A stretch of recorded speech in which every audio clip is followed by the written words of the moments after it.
जयति सिन्दूरवदनो देवो यत्पादपङ्कजस्मरणं वासरमणिरिव तमसां राशिन्नाशयति विघ्नाः। हरि जय जय राम कृष्ण हरि जय जय राम कृष्ण हरि जय जय राम राजा राम कृष्ण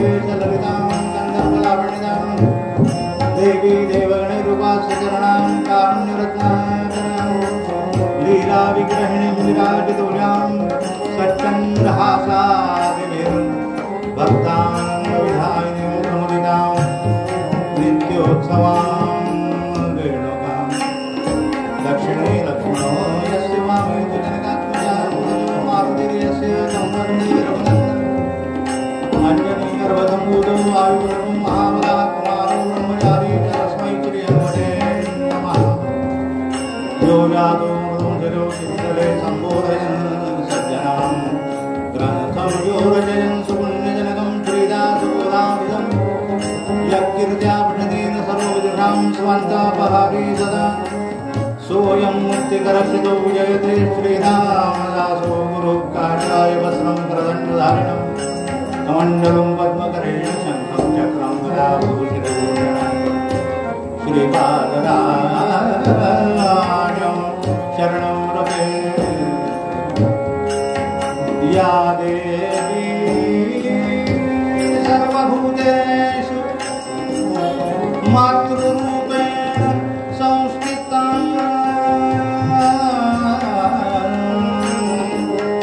नमस्तस्यै नमस्तस्यै नमस्तस्यै नमो नमः।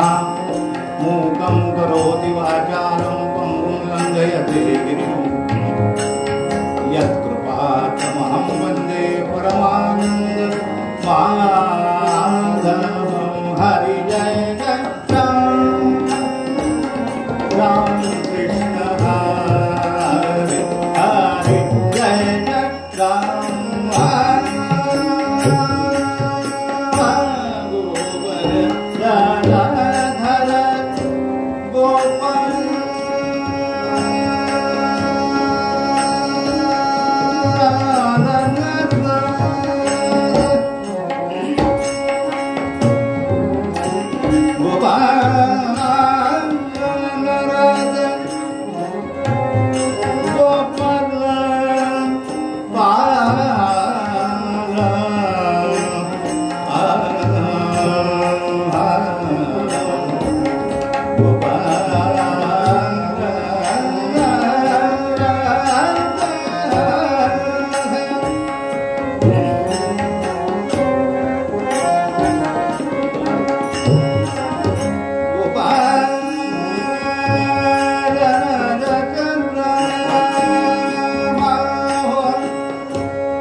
लाजला हे रे रामा लाजविले गाजला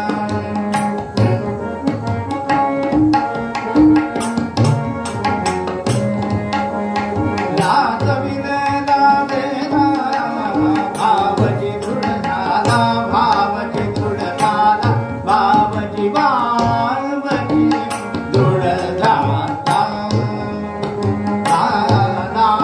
भावजी दृढ झाला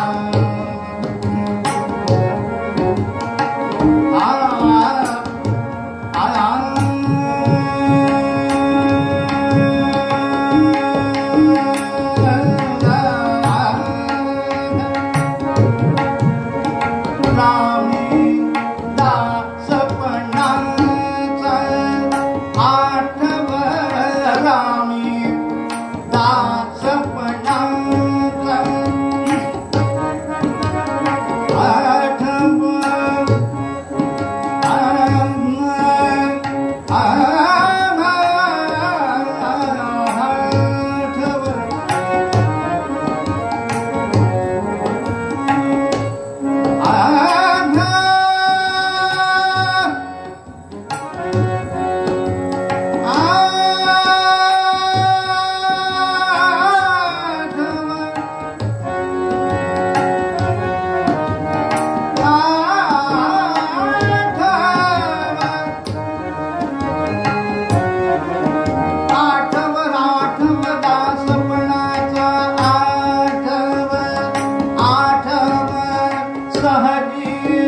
सहज मुराला हे रामा सहजी सहज मुराला रामी दासपणाचा आठव सहजी सहज मुराला सहजी सहज मुराला भावकी दृढला झाला भावकी दृढला झाला भावजी दृढ झाला भावजी दृढ झाला हरिसंगीत त्याला वर्ण ही स्त्री शूद्रादिक धरिता नामरतीला प्रेम भरे हरि कीर्तनी नाच लाजविले लाजेला रामी दासपणाचा आठव सहजी सहज मुराला भावजी दृढ झाला झाला भावजी दृढ झाला दृढ झाला भावजी दृढ झाला भावजी दृढ झाला भावजी दृढ झाला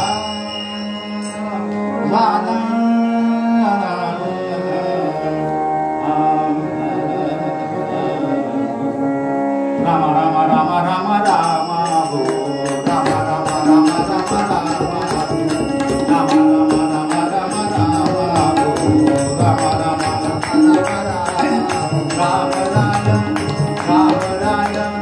राम राय राम राय राम राय राम राय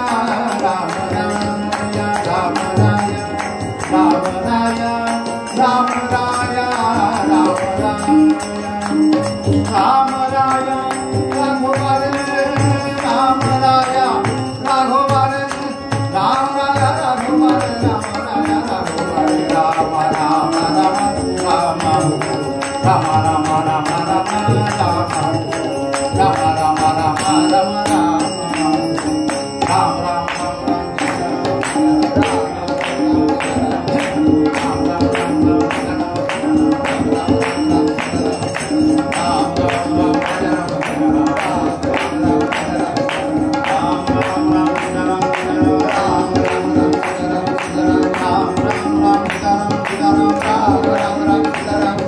राम राम राम राम राम राम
भगवान श्रीधर स्वामी महाराज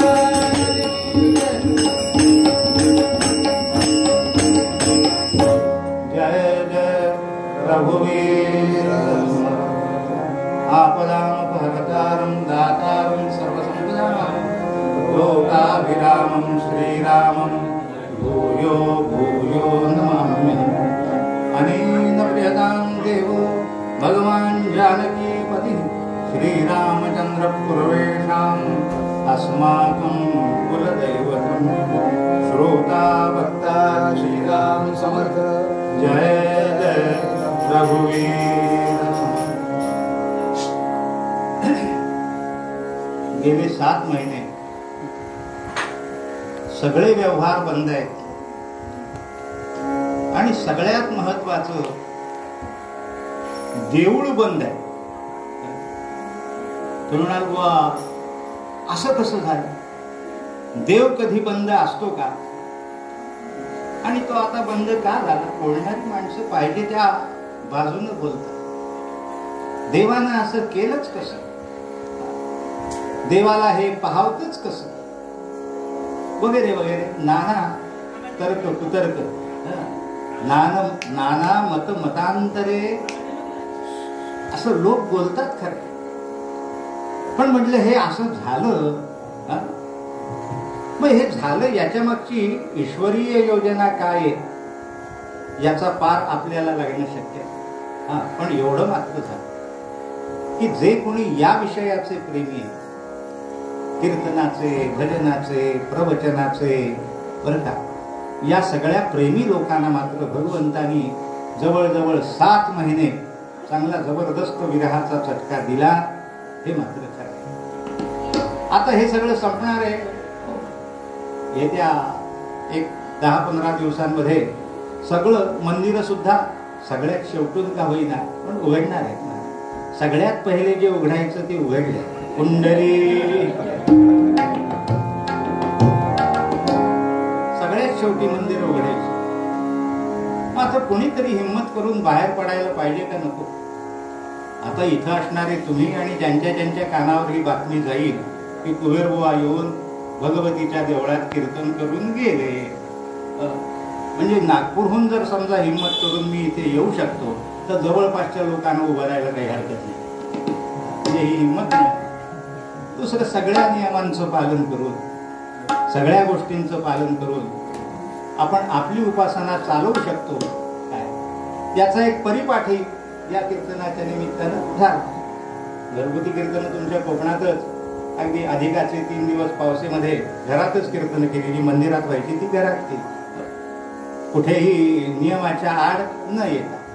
तसं आजही आपण कुठेही नियमाच्या आड न येता शासनानं घालून दिलेले जे नियम आहेत ते सगळे पाळून आपण या ठिकाणी बसलो की कीर्तन सेवा सादर करतो. तेव्हा या सेवेचं असलेलं फळ आपल्याला काय मिळणार? काय मिळणार? स्वल्प काळ थांबलेली जी सेवा आहे ती सेवा अव्याहतपणानं पूर्वीसारखी पुन्हा चालू होणार, हेच फळ हवंय आपल्याला. याच्यापेक्षा वेगळं फळ नको. अहो कीर्तन 7 महिने बंद आहेत म्हणून काही नडलं का? काही नडलं. उपाशी राहिले का कोणी? कोणी उपाशी राहिले.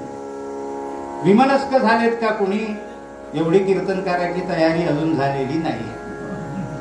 की कीर्तन करायला मिळालं नाही म्हणून मनस्थिती बिघडली असं झालं नाही. फारच झालं तर मानधनाचं नुकसान झाल्याचं वाईट बऱ्याच लोकांना वाटलं असेल. नाही असं महाराज मला व्यक्तिशः तसंही काही वाटलं नाही. त्याचं कारण असं नावाचं असलो तरी कुबेर आहे ना मी. मायबाप सरकारानं पेन्शन जी लावून ठेवलेली आहे नोकरीची, ती पेन्शन काही कोरोना आला म्हणून पेन्शन कमी झालेली नाही. सॅलरी कमी झाली बऱ्याच लोकांची, पण आमची पेन्शन मात्र कमी झालेली नाही. त्याच्यामुळे चिंतेचा विषय तो नाही. विमनस्कता आली नाही, कारण बाहेरचं कीर्तन बंद झालेलं असलं तरी आतलं कीर्तन कधीच बंद होत नाही. पण तरी सुद्धा एकदा सगळी ही असलेली जी प्रेमाची माणसं आहेत सगळ्या ठिकाणची, या सगळ्यांना भेटण्यासाठी मात्र किंवा तिथं जाण्यासाठी मात्र जीव अतिशय आसुसलेला होता. आणि त्या आसुसलेपणापोटी हिम्मत करून नागपुरातनं बाहेर पडलो आणि इथपर्यंत आपल्या समोर भगवती समोर आज सेवेला उभा. गंमत अशी आहे, आपण म्हणाल बुवा त्याच्यासाठी इथंच तरफडत यात की काय गरज आहे? तुमच्या घरात भगवती नव्हती का? हा, तुमच्या गावात भगवती नव्हती का? पण तिथंच सेवा करायची, एवढ्याला मी यायचं काय करायचं? म्हटलं हे आपण विचारण्याची गरजच नाही, कारण आम्हाला पक्क माहिती काय. काष्ठेन विद्यते देवो, काष्ठेन विद्यते देवो, न पाषाणेन मृण्मयी, भावे हि विद्यते देवो, तस्मात् भावो हि कारणम्. भगवती जगदम्ब हृदयो हृदयो. अहो भगवत भक्तांनी, भक्तिशास्त्र विद्वानांनी याची मीमांसा अगदी स्पष्ट, स्वच्छ आणि सगळ्या स्तरावर करून ठेवली. ज्ञानाच्या पूर्वावस्थेत जर तुम्ही आम्ही असू तर त्या स्तरावरची सुद्धा मीमांसा केली की ज्ञानाच्या पूर्वी असलेलं भगवंताचं प्रेम, भगवंताविषयी असलेली भक्ती ही कशी करावी याचं सगुण भक्तिशास्त्रामध्ये फार मोठं विवेचन करून ठेवलेलंच आहे ना. समर्थांचं सांगणं काय आहे की जोपर्यंत परमात्मा काय याचं ज्ञान नाही तोपर्यंत त्याची उपासना, त्याची आराधना, त्याचं भजन कसं करावं? समर्थ म्हणाले असं करावं. ना तुडे मुख्य परमात्मा, अजिना तुडे मुख्य परमात्मा, म्हणून करावी लागे प्रतिमा. की मुख्य परमात्मा निर्गुण निराकार आहे आणि तो न आतुडे. न आतुडे म्हणजे तो जाणून घेता येत नाही. याचं कारण असं जे आहे, जे दिसतं, जे भासतं, जे अनुभवाला येतं मंडळी, ते आपल्याला सगळं जाणता येत. ते आपल्याला सगळं जाणता येत. अहो व्याकरणामध्ये सुद्धा की जो वस्तू पदार्थ आपल्याला दाखवता येत नाही पण तो सुद्धा शब्दांनी व्यक्त करता येतो, त्याला भाववाचक शब्द असं म्हणतात. त्याला भाववाचक शब्द असं म्हणतात की भाववाचक शब्दानं आपल्याला कळणारा जो अर्थ आहे तो अर्थ दाखव म्हटलं तर दाखवता येत नाही. उदाहरणार्थ आनंद. आनंद कसा शब्द आहे हा? म्हटलं भाववाचक शब्द आहे. आनंद नावाची वस्तू काढून दाखव म्हटलं कुणाला तरी दाखवता येते का? इतके दिवसांनी आल्यानंतर जी माणसं गेल्या 8 दिवसामध्ये मला माझ्या प्रेमाची भेटली त्या प्रत्येकाने भेटल्याबरोबर अगदी मनापासून म्हटलं बुवा खरंच तुम्ही भेटलात, फार आनंद झाला. फार आनंद झाला तर ते मला एक पावभर कुंडली तुझ्यातला काढून देता येते. आनंद नावाची काही वस्तू आहे? बरं, आनंद नावाची काही अवस्था आहे की या अवस्थेत गेलं म्हणजे आनंद होतो. उदाहरणार्थ जसं निद्रावस्थेत गेलं म्हणजे विश्रांती आपल्याला मिळते, अवस्था आहे. जागृत अवस्थेत आलो म्हणजे आपल्याला अवतीभोवतीच्या असलेल्या सगळ्या वस्तू पदार्थ गोष्टींचं ज्ञान होतं, कारण ती अवस्था आहे. तशी आनंद नावाची अवस्था आपल्याला प्राप्त झाली होते पण ती ज्ञानोत्तर आहे, ज्ञानपूर्वक आहे. भगवंताचं स्वरूप सांगत असताना कसं सांगितलं की सच्चित आनंद रूपम. परमात्मा कसा आहे तर म्हणजे सच्चिदानंद रूप आहे. सच्चिदानंद रूप आहे म्हणजे सत, तो आहे. सत म्हणजे आहे, त्याला अस्तित्व नावाची गोष्ट आहे. काय गंमत आहे पहा खरोखरीच की जसजसा विचार करावा. एकीकडे म्हणायचं परमात्मा निर्गुण निराकार आहे, निर्गुण आहे, निराकार आहे, अव्यक्त आहे बरं का असं म्हणायचं. आणि दुसरीकडे त्याला विशेषण लावत असताना मात्र सत, सत म्हणजे कायम. मग काय कायम? जे असतं ते एक तर असणं तरी कायम, नाहीतर नसणं तरी कायम. दोनच गोष्टी सत असू शकतात ना. एक तर असणं तरी कायम असू शकतं, नाहीतर नसणं तरी. याच्यापेक्षा तिसरी कुठली गोष्ट कायम करता येते का याचा विचार करून पहा. त्याच्यामुळे परमात्मा सच्चिदानंद जर असेल तर सत म्हणजे अस्ति, आहे, कायम आहे. ब्रह्मांड रचनेपूर्वीही तो होता आणि ब्रह्मांड विलयानंतरही तो राहणार आहे. ब्रह्मांड विलयानंतर सुद्धा तो आहे. सत म्हणजे कायम आहे. चित म्हणजे चैतन्यमय आहे. परमात्म्याचं स्फुरण, परमात्म्याची चेतना ही दाखवता येत नाही, पण जीवाला अनुभवता येते. म्हणजे तो चित आहे, कायम आहे, चैतन्य रूप आहे. आणि तो कायम आहे, चैतन्य रूप आहे, या दोन गोष्टींचा अनुभव घेण्याची पात्रता ही मनबुद्धी शरीराची होते, ती प्राथमिक अवस्थेत होते. पण जीवाची होऊन जेव्हा जीव पण विसरतो त्यावेळेला मागे उरणार जे आहे ते फक्त आनंद. आणि म्हणून परमात्मा सच्चिदानंद असा सांगितलं. मग आता मला सांगा की असा हा सच्चिदानंद परमात्मा, तुम्हाला म्हटलं ध्यान करा सच्चिदानंदाचं, काय कपाळाचं करणार, कशाचं करणार? ध्यान म्हटलं तरी सुद्धा त्या ध्यानात काहीतरी आपल्याला सगुणच लागतं. आमचा एक विद्यार्थी ध्यान करणारा, त्याला म्हणजे ध्यानात तू काय करतोस, ध्यानात काय करतो? त्यांनी सांगितलं ध्यानात सद्गुरूचं स्वरूप आठवतो.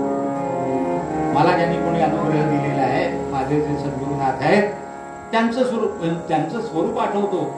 काही जण असं म्हणतात ध्यानात मी देवाशी बोलतो. ध्यानात मी देव बोलतही असतील आपल्याला, म्हणजे ते बोलत नाहीत असं माझं म्हणणं नाही, बोलतही असतील. पण ध्यानात देवाशी बोलतो, ध्यानात देवाला पाहतो, ध्यानात सद्गुरूला पाहतो. मग पाहतो म्हणजे काय पाहतो? सगुणच पाहतो. बरं, त्या सगुणापलीकडे सद्गुरुनाथांचा अनुभव घेतो. असा अनुभव सांगणारा किंवा असं म्हणणारा एक तरी साधक आपल्याला आजपर्यंत भेटलाय का? आपल्याला भेटला असला तर सांगा, मी त्याचे पाय धरीत महाराज. पण मला तरी माझ्या 60 वर्षाच्या आयुष्यामध्ये की मी काही ध्यानात बघत नाही, काहीही ध्यानात बोलत नाही, काहीही ध्यानात ऐकत नाही, पण ध्यान करतो, सच्चिदानंदाचं ध्यान करतो. कारण या तीनही असलेल्या ज्या गोष्टी आहेत ना, सच्चित आणि आनंद, या निर्गुण निराकार परमात्म्याला लागू पडणाऱ्याच. तुम्ही अनुभव घेतलं तर आहे आणि न घेतलं तर काही. ही अशी असलेली, फार खोलात न शिरता ही असलेली जी जटिल प्रक्रिया आहे परमात्म्याजवळ जाण्याची किंवा त्याला ओळखण्याची, त्याला जाणून घेण्याची, शोधण्याची म्हणत नाही मी, त्याला ओळखायची, ही जी जटिल प्रक्रिया आहे. समर्थ म्हणाले नातुडे. असा असलेला हा सच्चिदानंद मुख्य परमात्मा नातुडे, तो आपल्याला कळत नाही किंवा त्याच्यापर्यंत पोहोचता येत नाही. म्हणून करावी लागे प्रतिमा.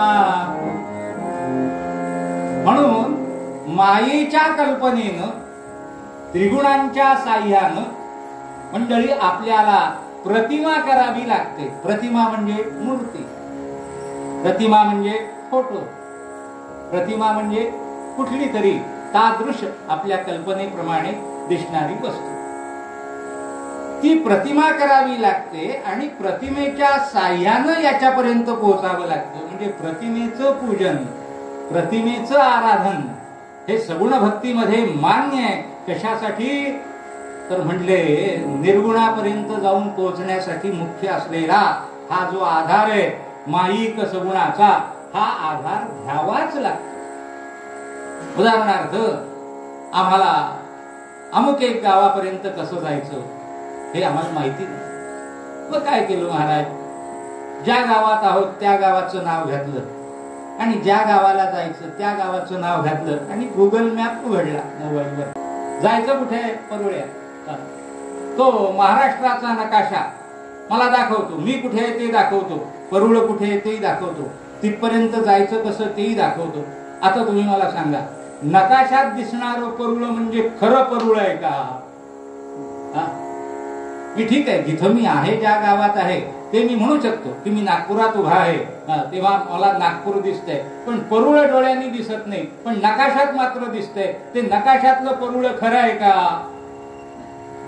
नकाशामध्ये नुसतं गावाचं नाव दिलंय, जायचा मार्ग सांगितलेला आहे, पण ज्या वेळेला मी निघून मार्गक्रमणा करायला लागतो आणि एक एक टप्पे, एक एक टप्पे, एक एक जिल्हा, एक एक गाव, एक एक घाट पार करीत करीत जसा जसा पुढे पुढे पुढे येतो, तेव्हा आतापर्यंत नकाशात असलेलं जे निर्जीव परुळ आहे ते निर्जीव परुळ मला डोळ्यांनी सजीव दिसायला लागतं, त्याचं स्वरूप दिसायला लागतं. तसं प्रतिमा काय आहे? प्रतिमा नकाशातलं गाव आहे. प्रतिमा हे नकाशातलं गाव आहे. आपण त्या गावापर्यंत जाऊन एकदा पोहोचलो आणि सगुणाचं भजन आणि सगुणाचा भजनानंद हा एकदा अनुभवायला लागलो म्हणजे त्याच्या पलीकडे निर्गुणापर्यंत याच्याशिवाय पोहोचताच येत नाही, याच्याशिवाय पोहोचताच येत नाही. म्हणून समर्थ म्हणाले की जोपर्यंत आपली अवस्था जड आहे, ज्ञानपूर्व आहे, अगदी स्पष्टच बोलायचं झालं तर जोपर्यंत आपण अज्ञानात गुंतलेले आहोत तोपर्यंत भजन सगुणाचे, तोपर्यंत समोर असलेली जी प्रतिमा आहे, समोर असलेली जी भगवती आहे, समोर असलेला जो देव आहे, मंडळी त्याची आराधना, त्याची पूजा अर्चा, भजन, कीर्तन, ध्यान, धारणा, जप, जाप्य, अनुष्ठान, यज्ञ, यागादिक, हवन हे सगळं करणं अत्यंत गरजेचं आहे. का? कारण हे सगळं केल्याशिवाय इथंच जर जवळीक साधली गेली नाही. अगदी सोपं उदाहरण देतो. एखाद्याला लग्नाळू मुलाला, म्हणाल लग्नाळू म्हणजे कसं, आम्हाला पायाळू माहिती आहे, पण लग्नाळू म्हणजे लग्नासाठी जो उतावीळ झालाय त्याला लग्नाळू असं म्हणतात. वय झालं 30 वर्षाचं वय झालं बरं का, आणि लग्न तोपर्यंत झालंच नाही, अशी मुलं जी आहेत ती लग्नाळू होतात. आता होतं का? मग होतं. आता जे दिसेल ते, पूर्वी नटी असतात सगळ्या अटीतटी, अशी पाहिजे, तशी पाहिजे, गोरी पाहिजे, ठेंगणी पाहिजे, उंच पाहिजे, रोड पाहिजे, लठ्ठ पाहिजे, शिकलेली पाहिजे, असे या सगळ्या अटीतटी असतात.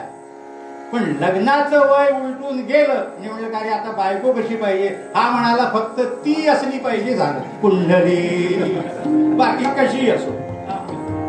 आता अटीतटी काही नाही. असा जो आहे त्याला लग्नाळू असं म्हणतात.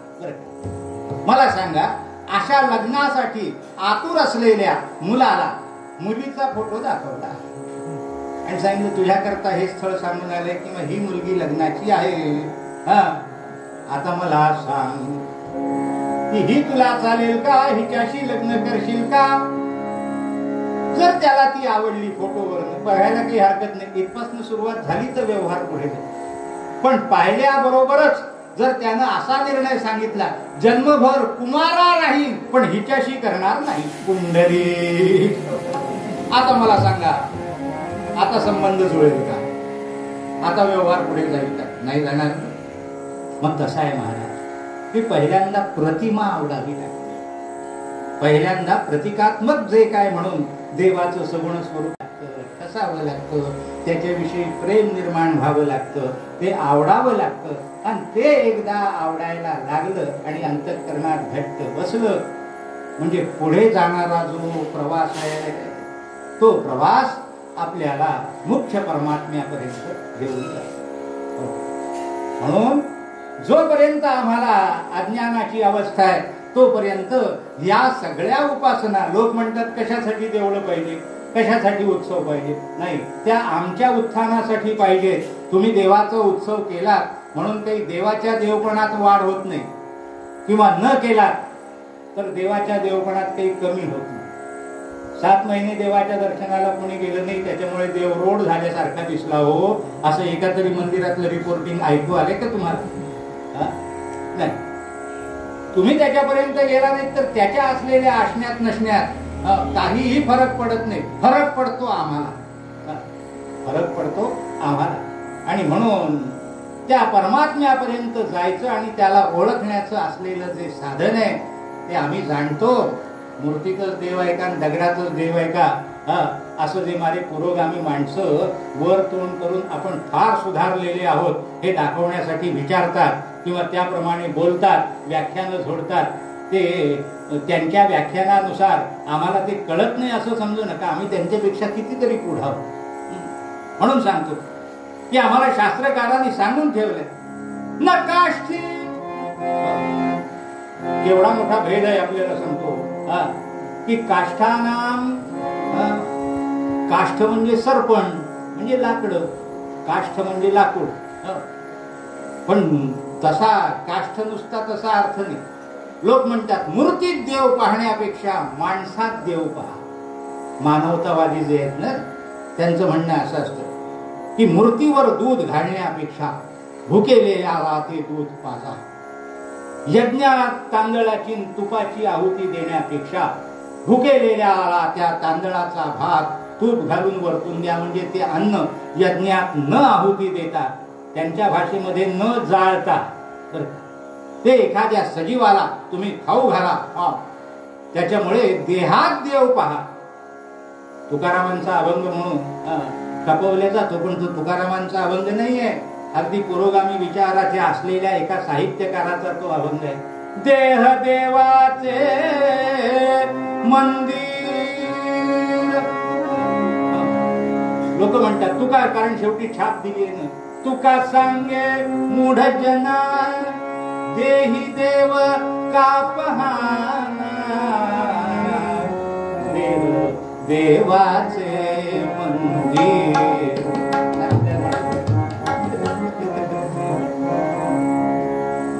असं सांगतात लोक. महाराज तुकारामांचं मत नाहीये हे.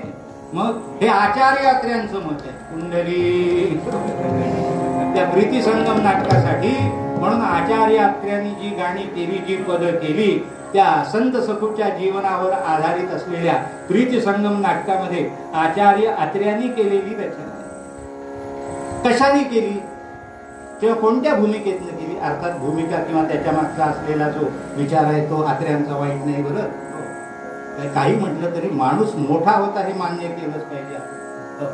भूमिका त्याच्या मागची वाईट नाही की या बाकीच्या असलेल्या गोष्टींपेक्षा सजीव दिसणारं जे अवतीभोवतीचं मानवी जीवन आहे त्याच्या उत्थानासाठी माणसात देव पहा असं त्यांनी सांगितलं. माणसाची देवरूप समजून पूजा जरी केली तरी त्या ठिकाणी प्रत्यय देवत्वाचा येत नाही. लोक तुम्हाला सांगतो एखादा माणूस त्यांना पटला म्हणजे त्याची पाद्यपूजा करतात, त्याच्या गळ्यात हार घालतात, त्याला चंदनाची उटी लावतात, सगळं आपलं वाळून. पण त्याचा दुर्गुण एकदा कळला म्हणजे तीच असलेली माणसं जी पायावर डोकं ठेवणारी आहे ते स्वतःच्या पायातल्यानी त्याचं डोकं पुसतात. कुंडली असं होतं.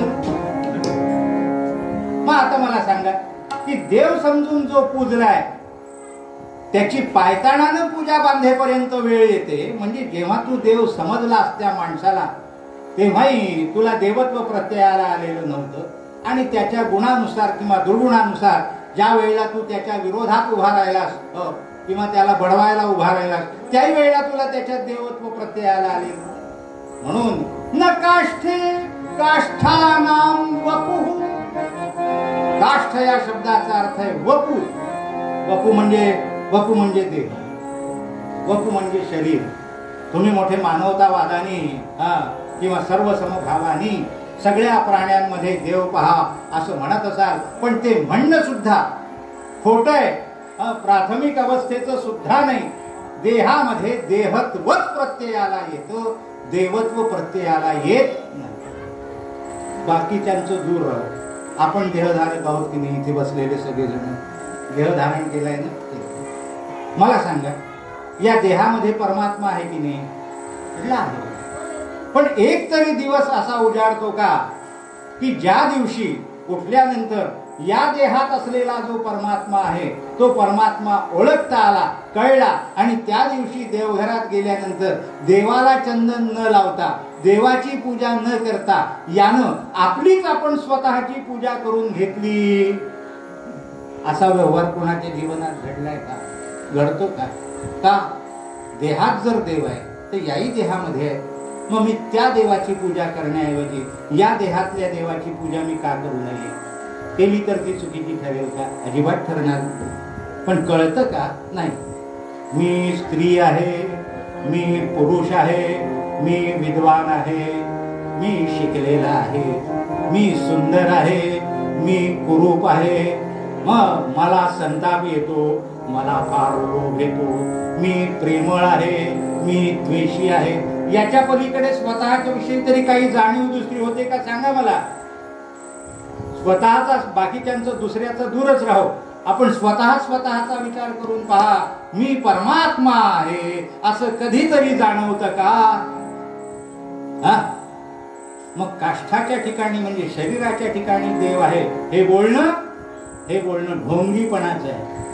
म्हणून आपल्याला सांगतो, सनातन्यांनी जेवढा ढोंगीपणावर आघात केला एवढा पुरोगाम्यांना आणि अंधश्रद्धा निर्मूलन समितीवाल्यांना करता आला नाही. म्हणून शास्त्रकार म्हणले, न काष्ठे देहात देव आहे असं जर समजत असाल चूक. न काष्ठे विद्यते देव न पाषाणे, दगडात नाही, मूर्तीत नाही.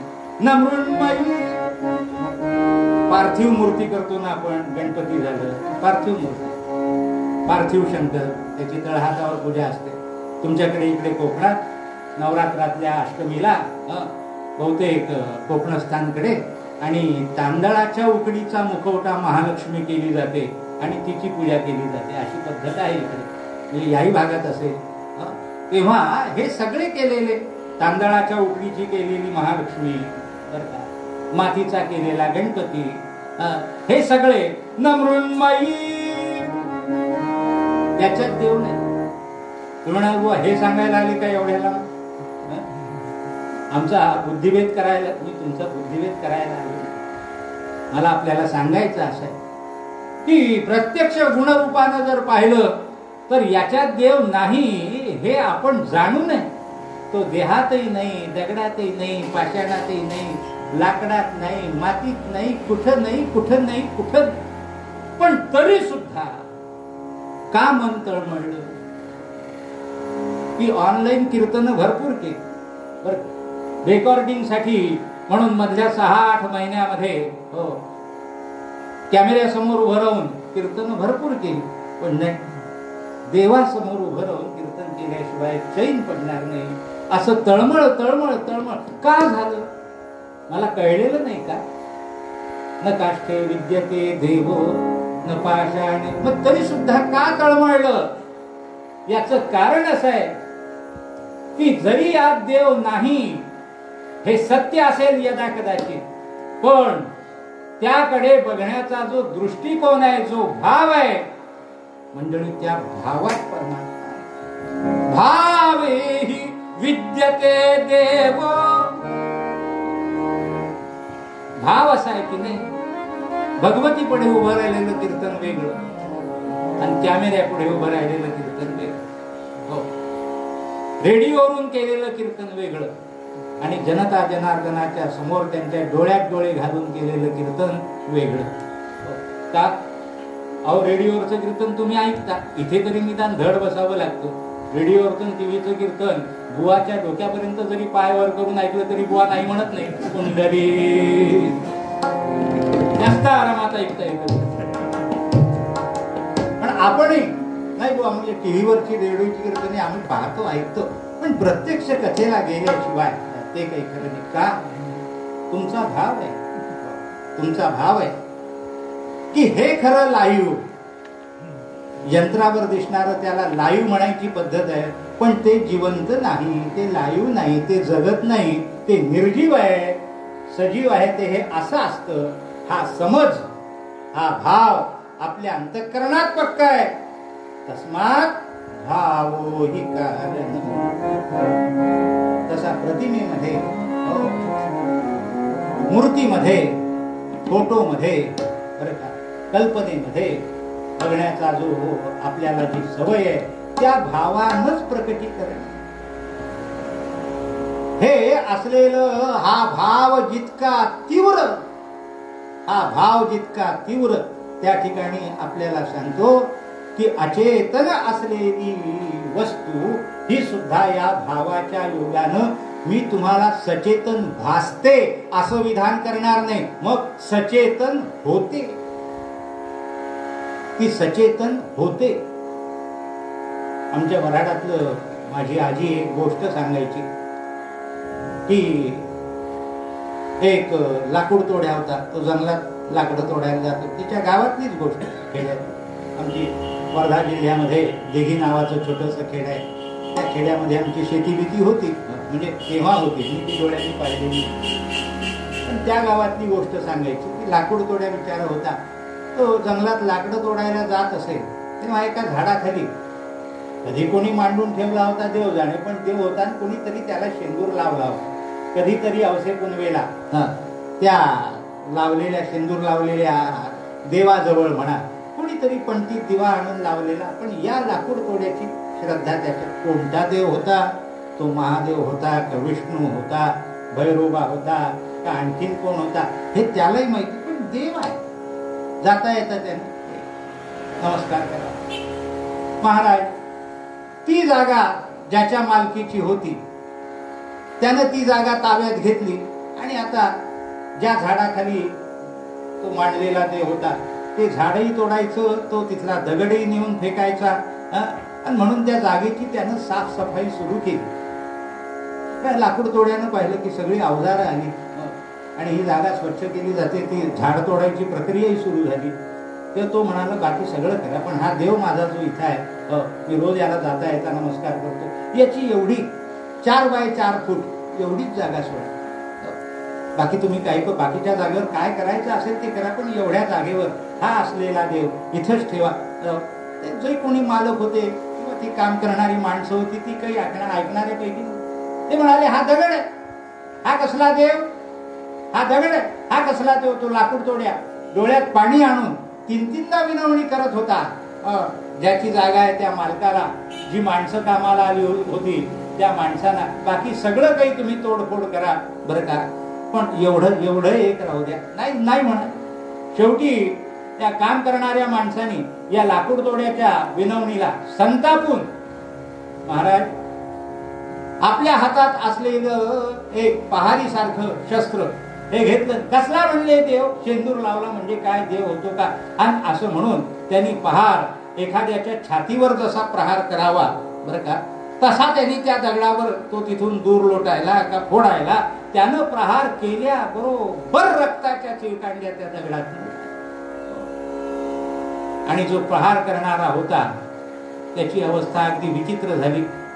तो लुळा पडला का काय झालं वगैरे वगैरे असं काही मला म्हणायचं असं आहे की भावे ही अचेतन असलेला दगड आहे हे तुम्हा आम्हालाही कळलं, मला सांगता नाही कळलं, पण लाकूड तोड्याच्या दृष्टीनं त्याला दिसलेलं जो प्रत्यय आहे, दगडातनं आलेलं जे अगदी माणसाच्या रक्तासारखं जे रक्त आहे ते प्रत्यक्ष ज्यांनी कोणी म्हणून पाहिलं त्यांची असलेली दृष्टी बघा, भूमिका बघा कशी आहे, भावाची आहे, भूमिकेची आहे. त्याच्यामुळे नातुडे मुख्य परमात्मा म्हणून करावी लागे प्रतिमा. प्रतिमेत गुंतून पडायचं नाही ज्ञानोत्तर भक्तीच्या वेळेला, हे बरोबर आहे, पण म्हणून प्रतिमेचा विरोधही केला. मला सांगा ज्ञानेश्वरांना काय गरज होती पांडुरंगाचं दर्शन घ्यायची, तुकारामांना काय गरज होती, त्यांना काय ज्ञान झालं नव्हतं. मुख्य परमात्मा कसा आहे याचं ज्ञान या संतांना अधिकारी महात्म्यांना झालं नव्हतं. पूर्ण ज्ञान, अहो सदेह वैकुंठाला जाण्याचा त्यांचा अधिकार आहे बरं का, त्याला ज्ञान नव्हतं झालं कसं म्हणाल आपण, पूर्ण ज्ञानी आहे. पण पूर्ण ज्ञानी असूनही पंढरीचा पांडुरंग आता आमच्या उपयोगाचा नाही, आता आम्हाला त्याची वारी करण्याचं काही कारण नाही, आता त्याचं भजन करण्याचं काही कारण नाही असं म्हणाले का ते. उलट आपल्याला सांगतो ज्ञान झाल्यानंतर, मुख्य परमात्म्याचं ज्ञान झाल्यानंतर या सगळ्या अधिकारी सत्पुरुषांचं असलेलं जे सगुण भजन होतं, जे सगुण भक्ती जी होती परमात्म्याशी ती अधिक घट्ट झाली, अधिक मधुर झाली महाराज. त्याच्यामुळे ज्ञान झाल्यानंतर हे गळून पडतं, सगुण गळून पडतं, ज्ञानपूर्वावस्था गळून पडते असं समजू नका. जोपर्यंत देह आहे, जोपर्यंत देहाची संवेदना आहे, तोपर्यंत सगुणाचं भान, सगुणाचा असलेली आसक्ती, सगुण परमात्म्याची असलेली भक्ती आणि भजन हे कायमच आहे, हे कायमच, ते सुटत. म्हणून भावे हि विद्यते देवो, भावाच्या ठिकाणी परमात्मा आहे हे असलेलं जे विधान आहे, त्या विधानाला अनुसरून पूर्वरंगपदात समर्थ बोलतायत. पूर्वरंगपदामध्ये समर्थ जे बोलतायत ते त्या विधानाला अनुसरून बोलतायत की हा जर समजा दृढ असेल, हा जर भाव दृढ असेल तर हरिसन्निध त्याला, त्याला परमात्मा अगदी जवळ आहे. किती परमात्मा जवळ आहे भावानं. आपल्याला सांगतो जीवाला जितका देह सुद्धा जवळ नाही. हा बरं का, प्रत्येकानं इथं असलेला जो जीव आहे त्याच्यामुळे आपण सजीव आहोत. या जीवानं देह म्हणजेच मी आहे असा समज करून घेतलेला आहे. पण असा समज होऊनही या जीवाला देह जितका जवळचा नाही त्याच्यापेक्षा किती पटीनं अधिक ज्याचा भाव दृढ आहे त्याला परमात्मा जवळ. जीवाचं देहाचं ऐक्य जेवढं नसेल त्याच्या कितीतरी पटीनं अधिक असलेलं भगवंताचं आणि भावाचं ऐक्य हे कितीतरी पटीनं अधिक घट्ट आहे, अधिक जवळचं आहे. म्हणून हरिसन्निध त्याला. आता एकदा एवढं एक विधान केलं म्हणजे पुढचं पद, पुढचा अभंग आपल्याला सगळ्यांना सोपा लागतो. मग आता मला सांगा, वर्णावर्ण ही स्त्री शूद्रादिक, आता म्हणायची ताकद आहे का की तुला अधिकार नाही भक्ती करण्याचा, तुला अधिकार नाही देव भजण्याचा? नाही. वर्ण असो, अवर्ण असो, श्रेष्ठ वर्ण असो, कनिष्ठ वर्ण असो, स्त्री असो, पुरुष असो, कोणीही असो, पण धरिता नाम रतीला